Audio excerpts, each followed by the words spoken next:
Dear student, आज का ये जो वीडियो है वो इसलिए है क्योंकि हम एग्ज़ाम तो देते हैं, लेकिन देने के समय जब हम पेपर लिखने बैठते हैं तब हमको पता नहीं होता है कि हम किस तरीके से उत्तर को लिखें जिससे हम अधिक से अधिक नंबर लेकर आ सकें। कई बार ये होता है कि हम पेपर तो दे लेते हैं और घर में जाकर के हम पूरे नंबर को जोड़ते हैं, और जब हम नंबर को जोड़ते हैं तब कुछ बच्चे ऐसे होते हैं जो बिल्कुल बोलते हैं, अरे वाह बहुत अच्छा पेपर बना है, ये जो 5 प्रश्न जो आए थे उसमें 2-2 नंबर के प्रश्न थे और वो मेरे पूरे बहुत अच्छे बने, इसलिए मेरे को पूरे 10 नंबर तो मिलेंगे ही। लेकिन जब रिजल्ट आता है तो कई बार ये होता है कि हमको वो पूरे 10 नंबर नहीं मिलते हैं। क्यों नहीं मिलते हैं? अब इसका कारण तो हम जानेंगे क्यों नहीं मिलते हैं। तो ये थोड़ी सी तो राज की बात है, आइए बताती हूँ कि इसमें राज क्या है। अब इसमें राज ये है कि हम उसको इस वीडियो में देखेंगे। आपको ये करना है कि वीडियो पूरा अंत तक देखना है, क्योंकि अगर आप थोड़ा भी इसको स्किप करेंगे तो वो राज आपके लिए राज ही रह जाएगा। तो आइए चलते हैं अपने वीडियो की ओर, और पेपर पेन के साथ आप भी तैयार हो जाइए कि हर उस पॉइंट को आप लिख सके जो कि हमारे लिए बहुत जरूरी है परीक्षा में अच्छे नंबर प्राप्त करने के लिए। तो चलिए स्टूडेंट चलते हैं। हमारे पास 2019 के इस मॉडल आंसर के लिए पहले मैं इस क्वेश्चन पेपर को खोल लेती हूँ। ये कंसोल पेपर है जिसमें 2019 के सेट ए, सेट बी और सेट सी तीनों ही हमारे पास एक साथ यहाँ पर उपलब्ध हैं। तो मैं इसमें से सेट बी के बारे में बात कर रही हूँ क्योंकि इसका मॉडल आंसर हमारे पास यहाँ पर है अभी। तो इसके आधार पर मैं आपको बताऊँगी कि हम किस तरीके से एक क्वेश्चन के आंसर को लिखें, हमें पूरा नंबर उसमें मिल सके। सबसे अच्छी बात यह है कि जब हम शिक्षक आपकी कॉपियाँ चेक करने बैठते हैं तो हमें इस तरीके का एक मॉडल आंसर दिया जाता है। यह मॉडल आंसर जो होता है वह यह बताता है कि हमें किस तरीके से एक बच्चे को नंबर देना है। तो आज मैं यह तरीका आपके सामने शेयर करने जा रही हूँ। आइए देखते हैं। सबसे पहली चीज़ कि यदि जब हमें कोई प्रश्न बनाना है तो यदि वह प्रश्न वस्तुनिष्ठ का है, हमें लगता है कि हम वस्तुनिष्ठ के प्रश्न को सबसे पहले बनाएं। और हम क्या करते हैं, कई बार मैंने देखा है कुछ बच्चों की कॉपियाँ जब मैं इन्विजिलेटिंग करती हूँ उस समय भी, कि हम यहाँ पर लिख देते हैं वस्तुनिष्ठ प्रश्न। आपको सबसे पहले काम करना है कि इस तरीके से पहले एक मार्जिन खींच लेना है अपने पेपर पर, और मार्जिन खींच करके उस प्रश्न को बनाना शुरू करना है जो प्रश्न आपको सबसे अच्छा बनता है। पर हम क्या करते हैं, हम वस्तुनिष्ठ प्रश्न लिखते हैं 1 2 3 4 5, फिर उसके बाद खाली स्थान 1 2 3 4 5 इस तरह से लिख करके छोड़ देते हैं। जैसे कि मैं बता रही हूँ यहाँ पर, हम यहाँ पर लिखते हैं वस्तुनिष्ठ प्रश्न और फिर 1 2 3 4 5। इसके बाद की जब पारी आती है खाली स्थान,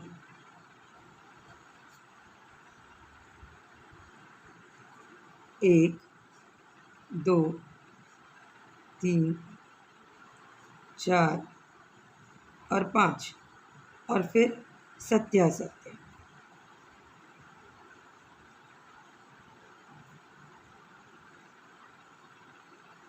हम इस तरीके से प्रश्न को लिख करके यहाँ पर छोड़ देते हैं। क्यों छोड़ते हैं? हमें लगता है कि जब हम यहाँ पर बात करेंगे कि जैसे ही हमको कुछ चीज़ें समझ में आएंगी, याद आएगा, तो हम इसके उत्तर को तुरंत लिख लेंगे।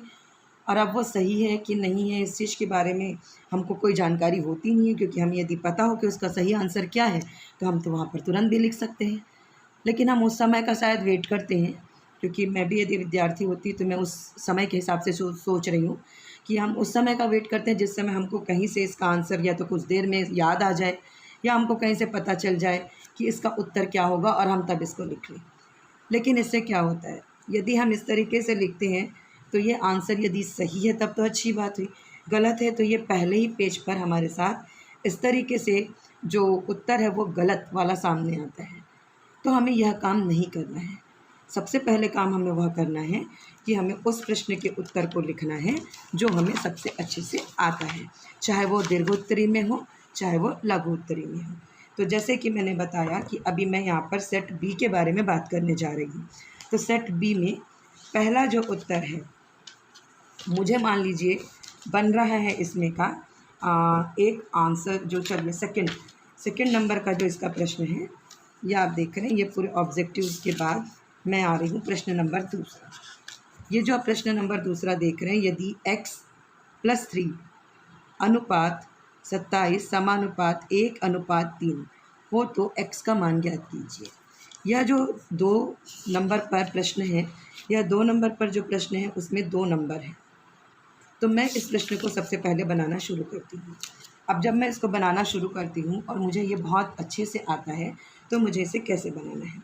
सबसे पहले तो मैं यहाँ पर उस नंबर को डालूँगी जो नंबर प्रश्न क्रमांक में है, मतलब उत्तर बराबर 2 या हल। अब यहाँ पर मैं इस प्रश्न को लिखना शुरू करूँगी। सबसे पहले मैंने लिखा, दिया है x-3 अनुपात 27 समानुपात 1:3। यह मैंने लिख दिया। अब इसको लिखने के बाद मैं यहाँ पर आगे चल रही हूँ तो मैं इसको बिल्कुल स्टेप बाय स्टेप इसको बनाऊँगी। इसका मतलब होता है x-3 बटे 27 बराबर 1/3। फिर मैंने तीसरी लाइन पर लिखा, इसको यहाँ पर पक्षांतर कर रहे हैं हम, तो 3x-3 बराबर 27 गुणा 1। फिर आगे हम बढ़ रहे हैं, इसको हम अंदर गुणा करते हैं, 3x-9 बराबर 27 और फिर हम इसको इस तरफ पक्षांतर करते हैं, 3x बराबर 27 ऋण 9 और x बराबर 18/3, x बराबर 6। इस तरीके से मैंने इस प्रश्न को पूरा लिखा और पूरा लिखने के बाद मैं यहाँ पर इसे ख़त्म करती हूँ। अब यदि मैंने ये प्रश्न पूरा लिखा है और मैं इसको एक तरीका और है यहाँ पर मैं बनाती हूँ, इसको यदि मैं इस तरीके से बनाती हूँ,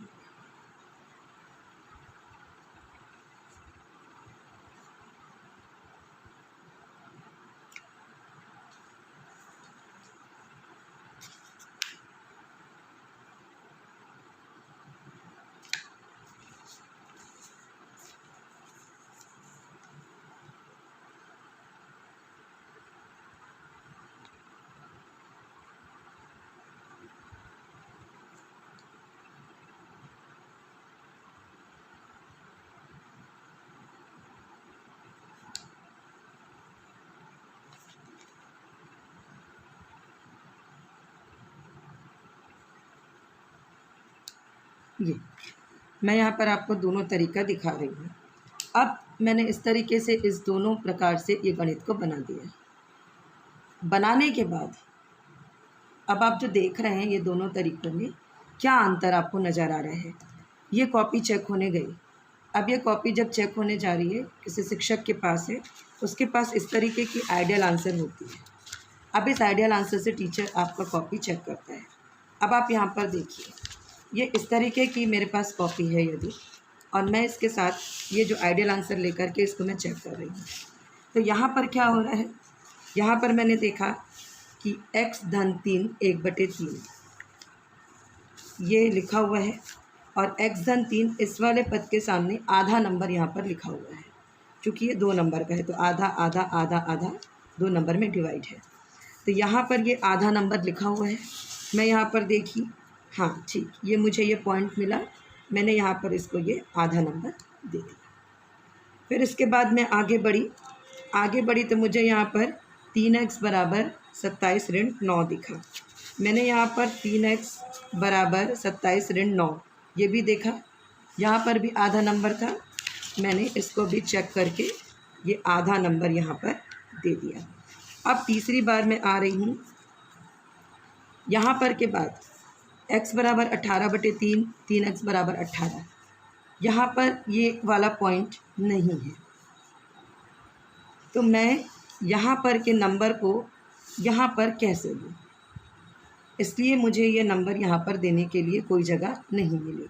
अब इधर x बराबर 6 लिखा हुआ था, ये यहाँ पर फिर से कहीं पर नहीं है, तो ये जो x बराबर 6 मैं उत्तर बराबर के रूप में यहाँ पर लिखती हूँ, तो ये मुझे यहाँ पर देना था, लेकिन चलिए मैं ये आधा नंबर x बराबर 6 यहाँ पर ऐसा लिखा हुआ इसलिए मैंने इस तरीके से लिख दिया। तो अब मैं इसको जोड़ती हूँ, तो ये आधा नंबर जबकि 2 नंबर का आपका प्रश्न का उत्तर है। तो आपने ये देखा कि 2 नंबर के प्रश्न के उत्तर में आपको मिला आधा। क्यों? क्योंकि आपने सही विधि जो है वो पूरी यहाँ पर फॉलो नहीं की। अब यहीं पर यदि कोई बच्चा इस तरीके से लिखता है तो अब आप देखेंगे कि ये जो मैंने दिखाया उसमें x धन 3/27 बराबर 1/3 वाले भाग पर आधा नंबर है। फिर मैं आगे बढ़ रही हूँ, ये जो आधा नंबर है वो 3x धन 9 बराबर 27 वाले पर है। फिर मैं आगे बढ़ी, 3x बराबर 18, यहाँ पर ये आधा नंबर है। और मैं फिर आगे बढ़ी तो जहाँ पर उत्तर बराबर लिखा हुआ है x बराबर 6, ये आपका आधा नंबर यहाँ पर दे रहा है। तो इस तरीके से उत्तर बराबर 6 पर भी आधा नंबर। तो ये जो मेरे पूरे नंबर थे 2-2 नंबर के, ये पूरे 2 नंबर का सवाल आधा आधा एक, आधा आधा एक, पूरे 2 नंबर मेरे को यहाँ पर मिल जाते हैं।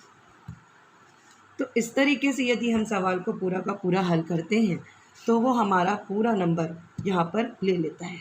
तो आपने देखा कि जब हम 2 नंबर के सवाल की बात इस तरीके से करते हैं तो वो कैसे हमको पूरा का पूरा नंबर यहाँ पर मिल जाता है।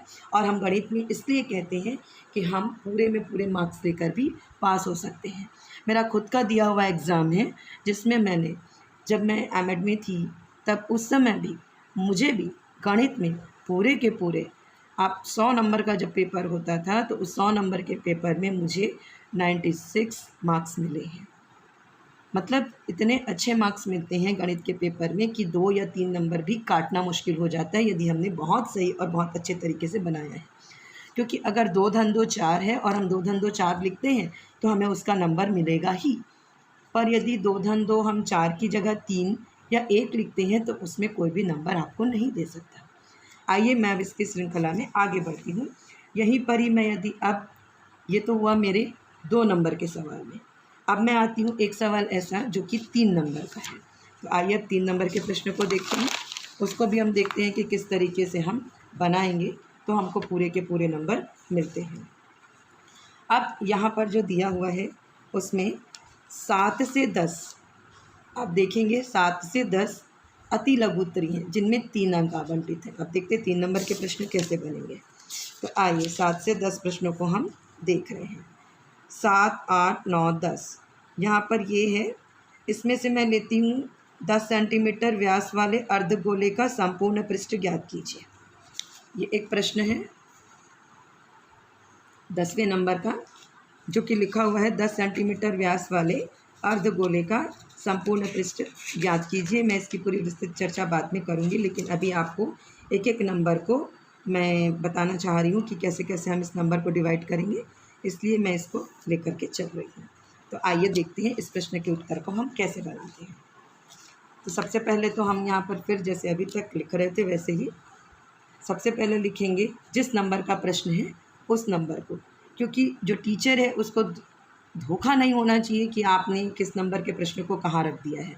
वो भी नंबर देने में कभी कभी ऊपर नीचे हो जाता है। तो यहाँ पर हम लिखेंगे उत्तर क्रमांक 10, क्योंकि 10वें नंबर का प्रश्न है। अब हम यहाँ पर शुरू करेंगे, व्यास बराबर 10 सेंटीमीटर। तो व्यास जो होता है 2r 10 सेंटीमीटर के लिए, तो r बराबर 10/2 मतलब 5 सेंटीमीटर ये हुआ। अब हम यहाँ से शुरू करेंगे अर्ध गोले का संपूर्ण पृष्ठ का क्षेत्रफल बराबर 3πr²। अब हम इसकी जगह इसका मान रखते जाएंगे। r चूँकि हमारा 2 निकला, तो अब 3 गुणा पाई गुणा 25 75 पाई वर्ग सेंटीमीटर। ये इस तरीके से मैंने ये गणित यहाँ पर बना दिया है। अब यहीं पर ही मैं एक तरीका और लेती हूँ और इसको फिर से बनाती हूँ। मैंने शुरू किया,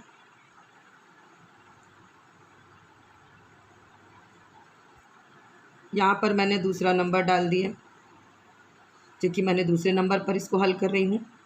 व्यास बराबर 10 सेंटीमीटर, 2r बराबर 10, r बराबर 5। अब यहाँ पर सीधा सीधा संपूर्ण पृष्ठ का क्षेत्रफल बराबर 3 गुणा पाई गुणा 5 का वर्ग बराबर 75 पाई। ये मैं इस तरीके से यहाँ पर लिख करके बना के रखती और मैं दूसरे प्रश्न की ओर चली गई।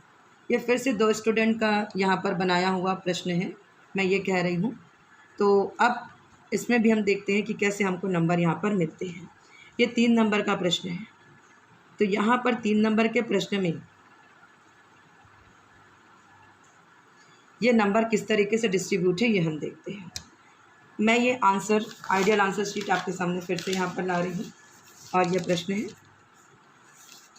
हम यहाँ पर देख रहे हैं कि जब मैंने पूरा इतना हल किया और जहाँ पर मैंने सूत्र लगाया हुआ है उस सूत्र पर हमको यहाँ पर आधा नंबर दिया गया है और जो इतना हल किया है उसके लिए हमको 1 नंबर मिला है पूरे के लिए। तो अब मैंने इस तरीके से यदि पूरा हल किया है तो इस पूरे का 1 नंबर दोनों में हम देख रहे हैं और यहाँ पर भी क्योंकि मैंने ऐसा ही हल किया है तो इसका भी 1 नंबर। ये मुझे 3 नंबर में 1-1 नंबर तो मिल गया। अब जब मैं नीचे आ रही हूँ तो यहाँ पर मैंने सूत्र लगाया है जिसके सामने ये आप देख रहे हैं आधा नंबर इसके सामने रखा हुआ है।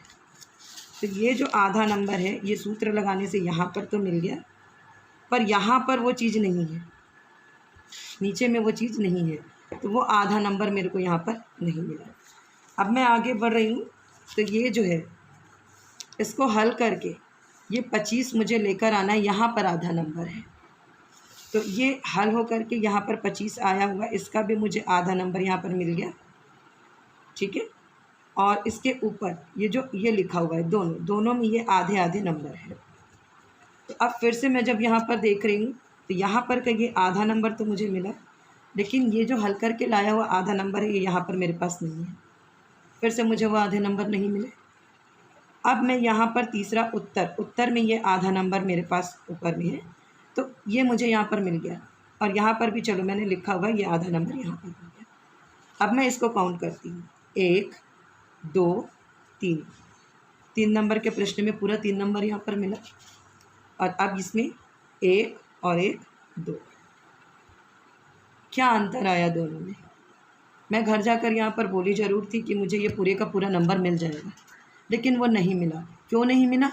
मेरी छोटी सी गलती के कारण, मेरी जल्दबाजी के कारण, या मैं कहूँ कि मुझे बहुत आता है ऐसा सोचने के कारण।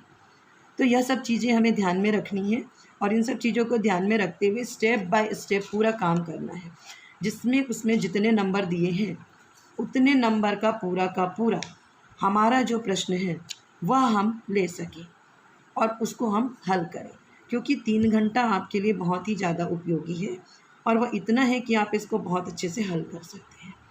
तो आपने देखा जहाँ पर आपको पूरे के पूरे 3 नंबर मिलते, वहाँ पर आपका 1 नंबर आपने खुद ने कम कर लिया, जबकि आपको वो आता है। आपको पता है कि 5 गुणा 5 यहाँ पर 25 होना है, तो आपने वो पता नहीं कहाँ पर किया और इधर उत्तर लिख दिया। तो ये चीज़ें ध्यान में रख कर के हमको काम करना है, जिससे हम अपने इस एग्ज़ाम में बहुत अच्छे पूरे पूरे नंबर लेकर आ सकें।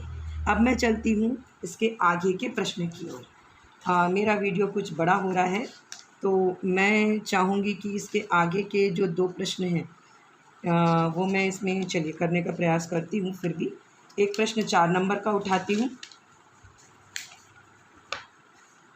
तो आइए 4 नंबर के प्रश्न में हम देखते हैं। इसमें लिखा हुआ है, फिर से अनसॉल्व्ड हम लेते हैं कि वह प्रश्न हम कैसे हल करेंगे। मैं एक एक प्रश्न को यहाँ पर क्लियर कर रही हूँ। ये लिखा है 11 से 14 तक अति लघुत्तरी प्रश्न है और जिसमें आंतरिक विकल्प हैं और 4 नंबर आवंटित हैं। तो 11 से 14 तक के हम प्रश्नों को देखते हैं। ये 11 से 14 तक का हमारे पास बहुत अच्छा प्रश्न है। अब आप इसमें देखेंगे कि जब हम आंतरिक विकल्प की बात करते हैं, तो जिस अध्याय से ब्लूप्रिंट पर 4 नंबर का प्रश्न डिवाइड होगा, आपका अथवा का प्रश्न उसी ही अध्याय से आएगा। ये ऐसा अभी तक पहले के पेपरों में होता आया था कि किसी दूसरे अध्याय से भी प्रश्न आ जाते थे, लेकिन अब ऐसा है कि जिस अध्याय से आपका वह 4 नंबर डिसाइड है, उसी अध्याय से उसका ऑप्शनल या अथवा का प्रश्न यहाँ पर आएगा। तो आइए देखते हैं अब इसमें से हम किस प्रश्न को बनाते हैं कि वह बहुत अच्छे से हमारे लिए यहाँ पर 4 नंबर लेकर आता है। यहाँ पर हमने बनाया था, कल ही हमने यहाँ पर एक बनाया हुआ है, ये देख लेते हैं। मध्यिका का प्रश्न हम एक देख लेते हैं कि एक उच्चतर माध्यमिक शाला के छोटे बच्चे वजन में आंकड़ों की संख्या दी हुई है, इन आंकड़ों का माध्य ज्ञात कीजिए। और ये हमारे पास वजन जो है वो किलोग्राम में दिए हुए हैं और विद्यार्थियों की संख्या इस तरीके से दी हुई है। तो आइए हम यहाँ पर इस प्रश्न को 13वें नंबर के प्रश्न को हम यहाँ पर करते हैं। तो 13वें नंबर के प्रश्न को मैं करने जा रही हूँ, जो कि प्रश्न किसके लिए है, ये है 4 नंबर के लिए यहाँ पर है। तो मैं इसको शुरू करती हूँ। सबसे पहले मुझे इस सारणी को लिखना है। आइए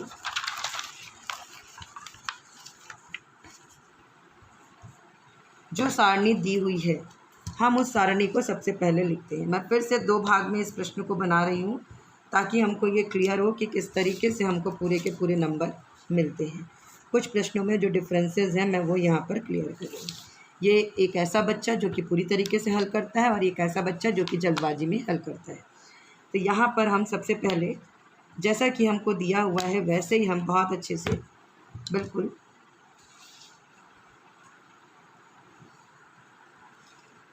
हम यहाँ पर एक कॉलम बना लेते हैं।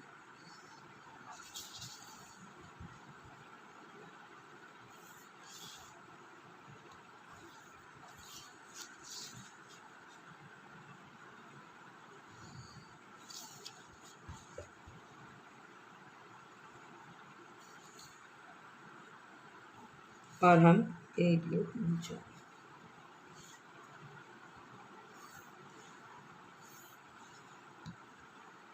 ये इस तरीके से पूरा कॉलम बनाते हुए यहाँ पर मैं सारी चीज़ों को लिख लेती हूँ।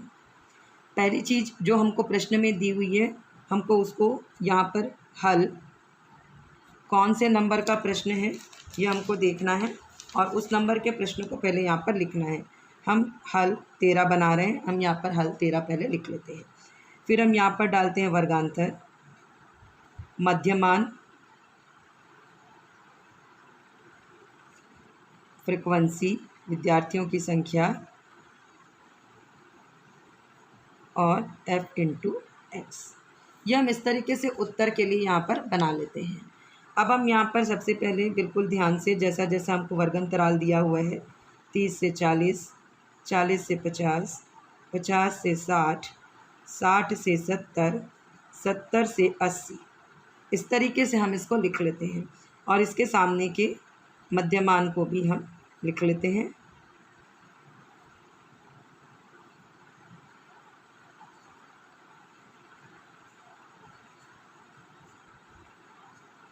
और ये F 11, 29, 6, 3, 1।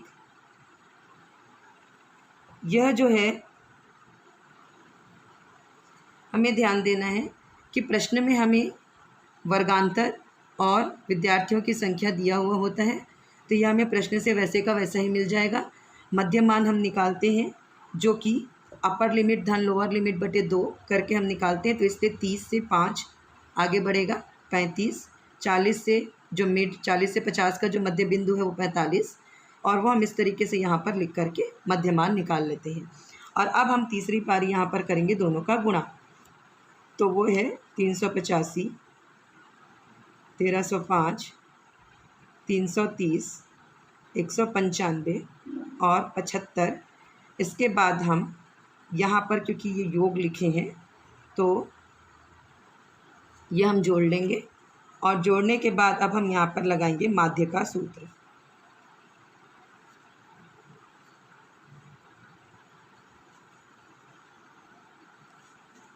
और अब हमें सूत्र में जो हमारा कैलकुलेशन के बाद मान आया है हम उसको यहाँ पर लिखते हैं।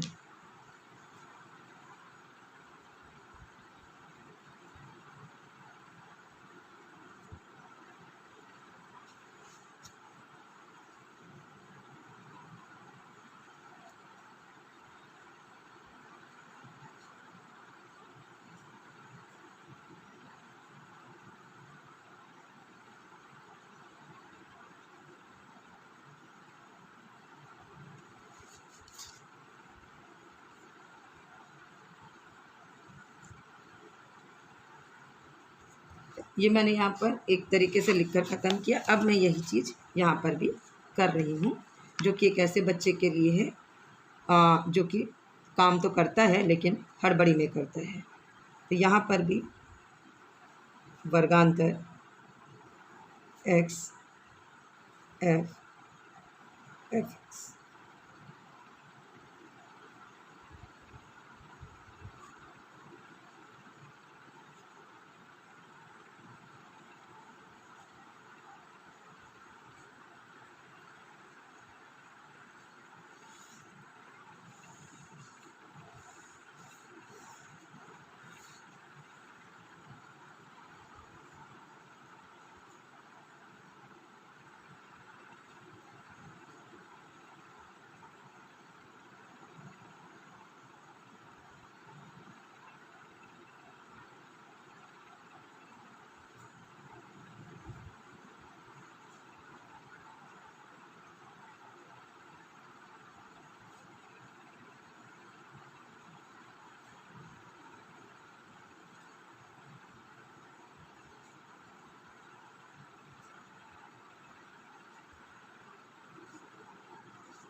तो यहाँ पर मैं उस बच्चे के हिसाब से कर रही हूँ जिसने यहाँ पर सभी चीज़ें देखी, लेकिन ये जो है पूरे का जोड़ 50 की जगह उसका 51 आ गया, और उसके बाद इस सब को जब गुणा किया तो यहाँ पर 1305 की जगह 1205 हो गया, और ये जो चीज़ें थी ये यहाँ पर गलत ये भी आ गया। अब इसने सूत्र भी नहीं लगाया और बिना सूत्र लगाए यहाँ पर उत्तर लेकर आ गया, जो कि वापस फिर गलत है। अब हम इस तरीके के प्रश्न का उत्तर देखते हैं कि किससे ये चेक होगा। अब वापस मेरे पास यहाँ पर इसका आंसर शीट है। तो ये जो आप देख रहे हैं इस पूरे पर यदि हमने बिल्कुल सही सही बनाया है तो यहाँ पर 2 नंबर है, और यदि हमने ये सूत्र लिखा है तो इसमें ये आधा नंबर है। अब इसके आधार पर मैंने ये पूरा सही सही बनाया था तो मुझे इसके 2 नंबर मिले, और ये सूत्र लगाया तो मुझे इसके आधे नंबर मिले। अब इस वाली जगह पर मैं देखती हूँ कि यहाँ पर मैंने ये सही बनाया ही नहीं है, तो मुझे इसके 2 नंबर तो नहीं मिलेंगे। मैं यहाँ पर इसके 2 नंबर में से कुछ नंबर इसमें कम करूँगी। चलिए मान लीजिए कि मैं इसमें से एक आंकड़ा गलत हुआ है आधे आधे का, तो मैं इसमें से 1 नंबर यहाँ पर देती हूँ और आधा नंबर इसमें का काट लेती हूँ। और ये जो है ये क्योंकि इससे अब उत्तर गलत हो गया, यहाँ पर तो ये भी गलत हो गया, तो ये पूरे बनाने का कोई फ़ायदा ही नहीं हुआ। अब यदि यहाँ पर मुझे मिला सिर्फ आधा नंबर, जबकि ये प्रश्न जो था वो 4 नंबर का था, तो 4 में से मुझे सिर्फ यहाँ पर 1.5 नंबर ही मिले। और अब मैं इसमें आगे बढ़ रही हूँ, तो सूत्र लगने के बाद यहाँ पर 2 और 2.5 ये हो चुका है। अब इसके बाद ये जो उत्तर आया, यहाँ पर आधा नंबर और इसमें आधा नंबर, तो इस तरीके से ये 1 2 2 और 1 3 और ये 4।